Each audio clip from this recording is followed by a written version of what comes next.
Hey everyone, welcome to another episode of Dateable, a show all about the whys of modern dating, why people do the things they do and why people think the way they do. This week was action-packed for us in terms of press. We were on KQED on Friday, where we had exactly 9 minutes to get everything out there.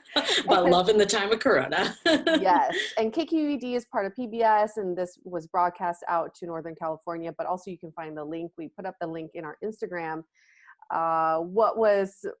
It's always a fun experience doing these press interviews because you don't really know what they're going to end up editing out.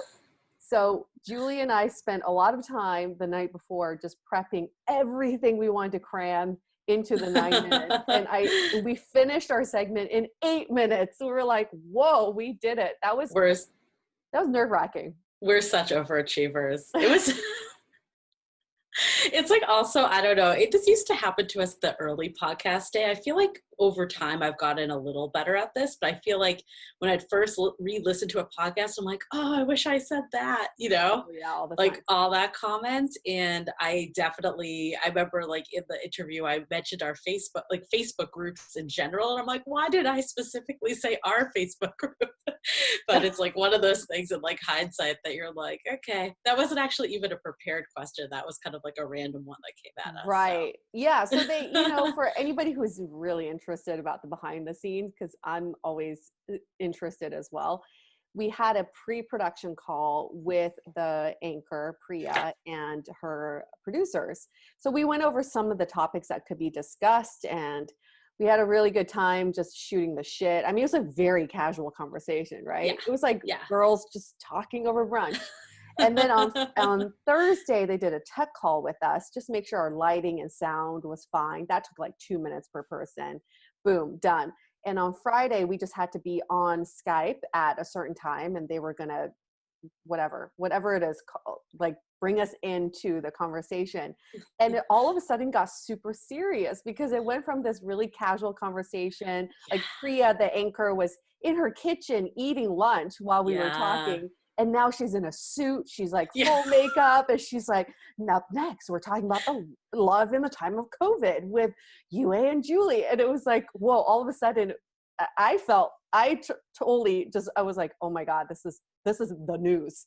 Yeah, I definitely had that reaction too. I think it was like the backdrop of, that very, what is it? Just like, I mean, it's graphics that news has, right? It's just like, they're like, it's just that very standard news-esque imagery. It's hard to explain, but I think you all know what I'm talking about. But as soon as I saw that, and I think the suit was also a big part of it, I was like, yeah. And then my internet froze at one point, so I had to like reshoot one scene, or one topic, not a scene. A scene and action. But when they played it back, where you all have to check out the link because I think we did an awesome job. We were right after Alice Waters, who is a Bay Area icon, basically. She is a woman behind Chez Panisse. She is just this culinary genius, and it was really fantastic because she's the leading story and we followed her. So I was really proud of us for that, and I hope there's more to come. Again, thank you, Saba, for that CNN article. I know. It just all spiraled. Yeah, what's interesting though, because there was the one question there was about like if we thought dating was had been contributing to COVID, that ended up getting cut, and I'm kind of glad it did because my take was like, we're not medical professionals, like we have a stance of our opinion, but it's not really like a professional opinion in that sense, right? Like I think the way we were thinking about it is it's a lot different if you're going around having sex with a ton of different people versus you're going on like a socially distanced date with a mask. Those are very different risk levels. But it got me thinking more about sex during this time. We had this really interesting article in our Facebook group that was sent around, and it was a lot of like medical experts that weighed in. And they're like kind of the way, at least I interpreted the article, was they were like, well, kissing is pretty darn dangerous this day and age. And also, like with sex tends to come kissing. So they were like, okay, well, maybe you can wear a mask and do doggy style. And I don't know, there's just like, there were some comments in the group too, and one person said, and I totally agree with this, it's like, okay, if you're already getting that close proximity to someone, you're running a risk. Like, I think Yeah. it's like kind of like a false sense of security that you think that you're safe because you're doing doggy style. And like someone in the group commented too that they actually did doggy style with a mask, and then the girl like wanted to cuddle after, and he's like, oh, I didn't know what to do. Like, should I deny her cuddling time? But that's like not safe. So I don't know. It's just an interesting topic. Well, also, it just feels very transactional. What do you do? Yes. Like, is there no romance to this at all? Do you just, you get lubed up in your own respective rooms, and then you come out, put a mask on, and then do doggy style, and then leave? I don't understand where the foreplay and the afterplay or postplay No. comes from, and how would that even make you feel good? I think I would feel like shit just doing doggy style with mask on with someone I just met. Me too. I would almost rather just do virtual sex. If it came down to those are the Yes. only two options, it's like, I don't know. There's just something about kissing that is so core to sex that it feels like it wouldn't be worth it to me not to have that piece of the equation.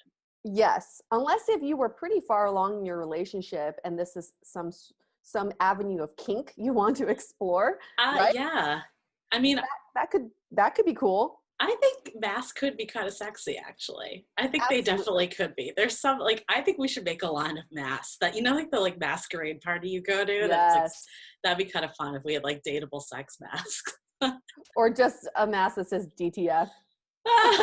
We should totally make that one. That would be Put so it out easy. there. Yeah. Just put it all out there. Why not? I Yeah, know. It's so I fascinating, though. I think, like, yeah, one of the people said that it's obviously you're technically supposed to stay in your household, but the mhm. reality is that singles aren't, it's a hard place right now. Like, should we just be pausing all life at the same Yeah. time? So I think one girl's take was, I'd rather, define the relationship earlier with someone and just make it a pact that we're only sleeping with each other and like have it progress Mhm. rather than do this like whole doggy style with mass situation. It's tricky because after they asked us that question, we kind of thought, I don't know, from the people we've talked to, everyone seems to be quite responsible when it comes to dating, but they're just not responsible when it comes to their own social circles. For some reason, because you know your friends, you feel like you can trust Yeah. them more, which I think on some level makes sense. But when the group it gets bigger, your chances of risk do get higher. And I think we kind of forget that because we are like, oh, I've known this person for years, and like I trust them. But can you really trust people right now? I don't know if I can. I don't know. I was invited to something over the weekend that I respectively declined, and the person that invited me, it sent me a video today, and it looked like a freaking clusterfuck of a bunch of people without masks on Yes. and partying like nothing had happened, right? And I'm just Yeah. like, I am not there yet, but people are totally fucking, like I think there's two camps of people. Like there's the people that are just like, fuck it, we're just gonna, do makeshift events because we can't go to bars per se or go to events. Like we'll just have house parties or rage in the park. And then there's Mhm. other people that are sticking to smaller social circles. So I guess it all depends on your comfort of level and the risk that you're willing to take. I don't know if I'm there yet. It sucks because I'm like, oh, I'd want to be there, but I just don't think I'd be comfortable. I think the whole time I'd be thinking about it. And I Yeah. made a joke to him that I think I got COVID just watching this video, but he didn't reply. He's like, not funny, but true. I went to Dolores Park this weekend just for a hot second because one, I wanted to see the circles. I Oh was curious about the yeah. circles. And for anybody who's not familiar with San Francisco, Dolores Park is basically where the young and high and drunk people hang out, especially on a beautiful Saturday afternoon. And so they've implemented these circles where you stay within them. And it's only part of the park where they have that. So where Mm, they do have the circles, everyone was abiding by the boundaries. But once you leave the area with the circles, it was a clusterfuck too. There was the biggest gay party happening, and these really hot guys were topless in little thongs and little swim. I don't even know what. Barely anything, and they were all clustered together, drinking and having a great time. It looked like, but the whole time I just kept thinking like, this does not look right. I do not think they've quarantined together this whole time. And so the circle we were in, again, was for my boyfriend's friend's birthday, and he had a couple friends there. And for some reason, even though I like people, I just didn't feel like socializing, meeting new people with a mask on and like with the atmosphere. I'm just not in the mood. I think I do miss meeting more people. And I think that's why like even our virtual happy hours have filled a void with that. Like I think people have become legit friends from them. I think that's so amazing. But I do miss that. I think that really energizes me in general, meeting new people and talking to people. And I just haven't had that.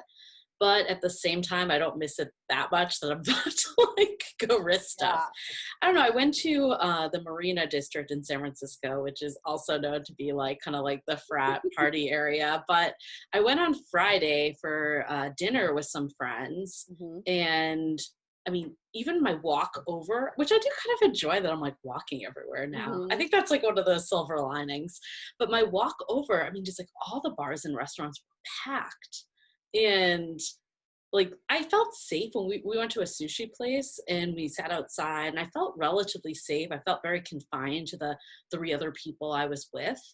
But it definitely, I don't know, it's like it's such a hard line to balance, because at the one side, like we might be like this for a while. Like, what are we going to do? Just shut in completely? Like, at least it gives a sense of normalcy. Like we were talking about last weekend when we went to wine country and like I went to brunch too. It like felt like normal times. And Friday definitely felt more normal, besides the fact that everyone was outside in masks. But besides that.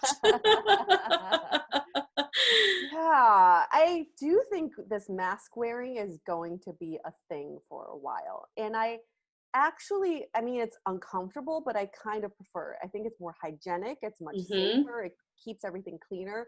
And the worst thing that can happen during any sort of networking event or social event is someone talking and spitting in your face. So it's kind of nice that we have these shields now. And I do hope that they stay around for a while, but I had no idea how controversial masks were. I mean, I knew like a little bit. I didn't think they were in San Francisco. And I finally met someone who just purely did not believe in masks. Oh, in SF. In SF, who just thinks this is just a crock of shit. It's interesting. And he feels very, he feels like his rights are taken away from him. Yeah, I mean, that's a very real feeling in this country. Like I thought it was like a little more condensed to different areas, but maybe you just don't hear it as loud, you know, like in blue cities and states. Like I'm sure there's some people that feel that way. It's just not the overarching message that keeps getting pushed. Yeah, there's some really cute masks out there. Oh, masks. I thought you said there were some really cute guys out there. And I was like, how would I approach them? They're like, get away from me. This is the first time in history when a girl approaches a guy, they're like, stay 6 feet apart. 6 feet away. Well, some are like, come on over. Yeah, some are like, what? I can't hear. Masks? I don't care about masks. Kissing, no big deal, you know? But we also said being out, because our reservations were at like 8 p.m. So it got a little like San Francisco nights get a little chilly. It was better than I thought it was going to be honest. But we were like, oh, the mask kind of gives you that extra layer of warmth. Silver lining. Exactly. It like keeps you like all condensed. It's true. But there was nothing, I mean, I was talking to a friend of mine and we were talking about a Burmese tea leaf salad, which is so delicious. Oh, I love those. Filled with garlic, right? So every time I get it, I make sure I'm not talking to anybody for at least like 5 hours afterwards. And he's like, isn't it worse now? Because you're just like breathing in your own breath for the rest of the day. Like, isn't it worse? I'm like, yeah, now that you mention it, it's all self-contained bad breath. You're just like, but then if you already smell like garlic and you're breathing the garlic, do you even notice at that point? Because it's like already there, you know? Yeah, it's like if a tree falls in the forest and nobody's there. Does it really make a sound? Isn't that what it is? So philosophical, so philosophical. I do want to do a follow-up, just a little note from last week, because bring it back down to a little seriousness. We were talking about racism and why there's no like rehab system to get people out of that. Because you're talking about wine country and remind me of that Michael Lofthouse story, which happened in wine country. And it finally dawned on me, and I thought, why is racism not illegal in America? Like, it should be illegal. And therefore, I mean, if jaywalking is illegal, racism should be illegal. I know it's against the First Amendment, freedom of expression, but there needs to be something put in place in the legal system where if someone makes a racist remark, they're taken to jail, and then there's some sort of rehab, retransition process. Well, we talked about it last week. The Karen law in San Francisco is a first step. You know, it's at least like there. I think that's a thing that makes it difficult. With that, for example, there's like a definite action that they can be like, okay, you called the police on someone that wasn't doing anything because of their race. Because it's not subjective that way. I think that's where it would get very hard. It's like jaywalking. It's pretty black and white if you're jaywalking. But I think it's hard to sometimes, people can defend themselves, I guess, is the part that makes it difficult. But if you put no blacks in your dating profile, that's true. Is there any that's true. That's a good point. Because there's definitely different lines of racism. Like there's some like overt things that you're right. If you say that, like, how is that misunderstanding anything? Yeah. Pretty straightforward. Yeah. I don't know. Yue, send in the bill. On it. Writing it right now on my iPad. Send in the bill. But hey, I would love more discussion around this. If you have any thoughts about this, DM us on Instagram. That's where we're most active because we're always on our phones. So we would love for more people to join the Facebook group, Love in the Time of Coronavirus. Ever since the CNN article came out, we've just had an influx of people joining. And now we've implemented a question that you should answer once you do request to join. And the question is, what would you define as dateable? Oh, yeah. And we've been getting some really good answers, Julie. We should start reading them. Do you have one up? I do. I made a whole folder for these because I thought, oh my goodness, this is so fun. Because we started a podcast called Dateable, but we never really defined what that means. So the latest one we've got, what does dateable mean to you? Free from the constraints of a monogamous relationship. Ooh. Interesting. Being in the right state of mind to find connections. I like Love it. Love it. Having the introspection to grow within yourself to become a better partner to someone else. Ooh. They're so good. These are amazing. We should post this on Instagram too and try to get some answers. We should. And then we've gotten a lot of these: self-aware, secure, honest, and open. Those are the words that we've seen a lot of. So we'll keep reading these as more people join, but these have been just really refreshing to read. Thank you. I love how on it you are. I think I'm on it. I saw them coming in. I was like, oh, we should document these somehow. And you're already doing it. This is why this teamwork is great. Screen grab. So that's one call to action. Join our Facebook group. Search for us, Love in the Time of Coronavirus by the Dateable Podcast. And then also want to thank everyone for the reviews. We are getting so many. It's been amazing. And ratings, you can just leave a rating. It literally takes 2 seconds. And that helps, honestly, just as much. So if you don't have time to write a review, although that takes a minute, but we still are down with just the ratings. So helpful. And if you don't have an iPhone, you can also go on, if you have a Mac computer, you can do it through iTunes too. So again, thank you so much, especially if you're in the UK. It's going to be my last shout out to the UK folks, but I know no one uses Apple products there, but I do see the stats coming in that Apple is still the most popular podcast platform. And your review can literally make or break us because we have so few of them. So please give us a good one. And if you're a nice chap from the UK who happens to be single and quite dateable, please reach out to Julie Craftchick. Yeah, I was going to say DM me. Just what I need. Another boyfriend or another love interest across the pond. Hey, now's the perfect time to do a pen pal. Yeah, but also not the perfect time because we're not even allowed to go to the UK. That's okay. Because you're like, if you're not seeing people in your own city, why can't you just have a friend in the UK? Get them far away. We're banned. We're not even allowed in. It's so sad. I know. I used to say, because I used to have a Chinese passport, and I used to say that was the worst passport to have because we had to apply for visas everywhere. Nope, US. it's the US passport. Yeah, my luck, just my luck. Okay, so before we get to this episode, again, this is a bonus episode for anybody who's new joining. We are starting season 11 very soon, but for this one, we are rerunning an episode of the, first of all, podcast that we were on with Minji. And Minji was on our podcast 3 weeks ago called I Date Me First. Minji's fantastic. So we wanted to bring her back into the mix and replay her episode. But before we just give you a little bit more intro about who Minji is, Julie, I think now's the time to plant the seed for who is the ultimate celebrity we want on season 11. And I think every week we keep saying their name and hoping, Yes. Okay. Yes. Send good vibes. Send good vibes, because I realize there's people in our Facebook group, there's people listening. You never know. You're right.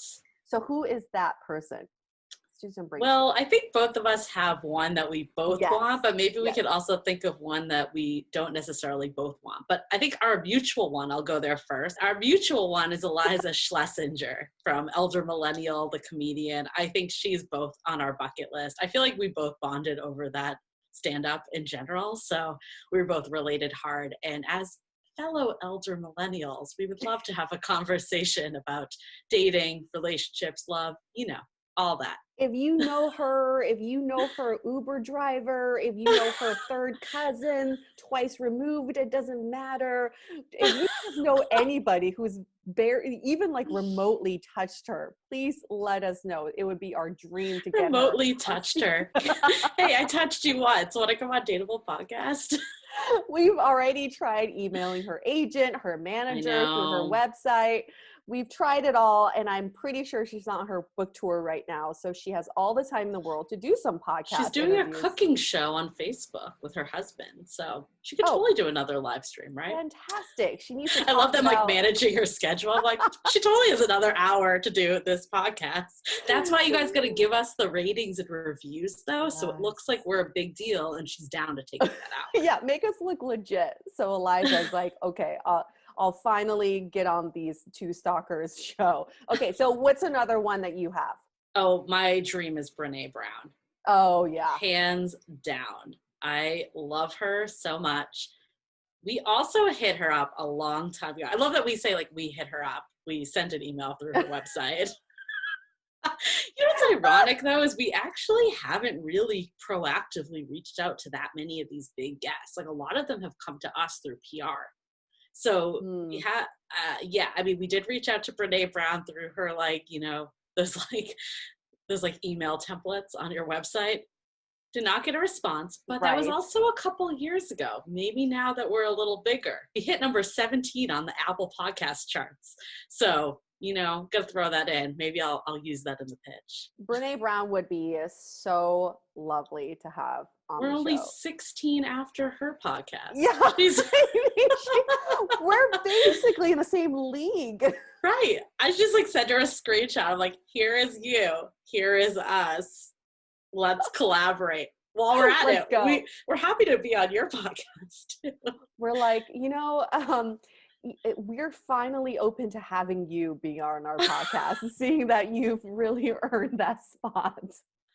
I just love her work, though. Yeah. And she's I think what I love about her too is she's so academic, she's so intelligent, but she speaks like real. It's like real talk with your friends. And I think it's very hard to find people like that. And I think it has really set her apart. Yeah, I agree. I would be. So who's yours? So happy to have her on. Oh, mine would be Keanu Reeves. Interesting. She looked shocked. I had to think about this, and I thought, I was showering yesterday, and I was like, who would be the ultimate person that I want to learn more about? Keanu Reeves. And I'm pretty sure it's near impossible because he's so private about his personal life. He's had a very traumatic personal life, especially when it comes to romance and the love category, or from what I've read, right? So he's experienced quite a few tragedies. And I just want to know, what's keeping him going, how he bounced back, and why he's never part of any of the trashy celebrity gossip magazines, for him. He's so good about keeping private, and also just people really respect him. So I want to hear about his love life and what he's currently doing if he's single, because, you know, no ring on my finger to sing. I thought you were going to throw me one. You're like, nope, I'm No, still sorry, here. Julie. Sorry, Julie. You're like, sorry, I'm not that generous. I'm taking this one. This one's mine. You could have that rando Dolores Park. Keanu Reeves. Excuse me. You could have that British guy that you'll never see in real life. Yeah, there you go. Okay, can I throw one more sneaky one in, and then we'll be done? Expanding. Okay, this is my last one. I would love the Biebers. I think they're so Oh, adorable. my head went to, Justin has a brother? Like, that's what I went to. Yeah, who's his brother? You know, like when they put out that song that Stuck on You, or Stuck with Me, or Stuck Together. The one about quarantine that our friend Sheil and former guest had his cameo in. I actually got deep into their Facebook series, Meet the Biebers, and about their story. And I just think they had a really interesting story. Like, he was a total playboy, like didn't give her the time of day. And then they broke up, and then he like really had to like make it up to her and prove himself. Oh, and all before turning 21. Exactly. How mature of them. They would be really interesting, because I think they are setting an example for Gen Zers who are looking for love, and because they're young and they got married really young. But okay, there we go. That's our list. So if you have a connection to any one of them, hit us up. Hello, a Dateable Podcast, or you can DM us at any time or any hour. If you are able to make any sort of connection, we owe you big time. Not only will we give you a shout out on the show, you're in for a surprise. I don't know what the surprise is yet. It's a surprise for us too, but we're going to make it big for you. Okay. Yeah, you will not regret it. I was going to say, when we can like somewhat meet again in real life, we will somehow make it up to you that it will be something that we can do together. For sure. Okay. All right. Take note of that. So now we're ready for Minji. Not that Minji is not on that list. It's just that we already crossed Minji off the list. So this list is getting smaller. She's already off. She already mentioned on her episode she did with us that she was going to counter Mark Manson. So she's already. There you go. They're already up there. Minji is one of my favorite people that we've talked to. She is so introspective and just so fucking real. That girl gets raw and real and vulnerable. Her show, first of all, podcast, she talks about everything, but what is the best thing about her show is that you follow her evolution. Just basically you get this very exclusive look into her life, and she is just someone very relatable and going through what everyone else is going through, but she has a great way to evolve herself and to put framework around her personal development. And thank you, Julie, for introducing her, because she's a friend of yours. Yeah, for sure. And I think I'm glad that we were able to make the collaboration happen.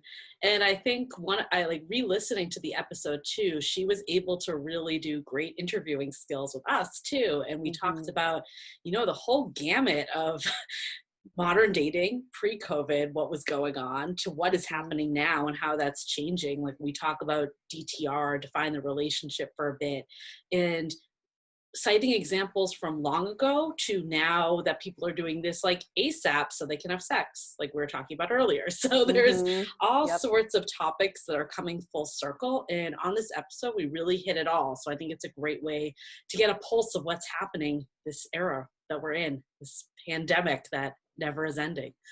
Never ending pandemic. Well, at least we have Minji to help us through it. Here's us on her podcast, first of all, with Minji.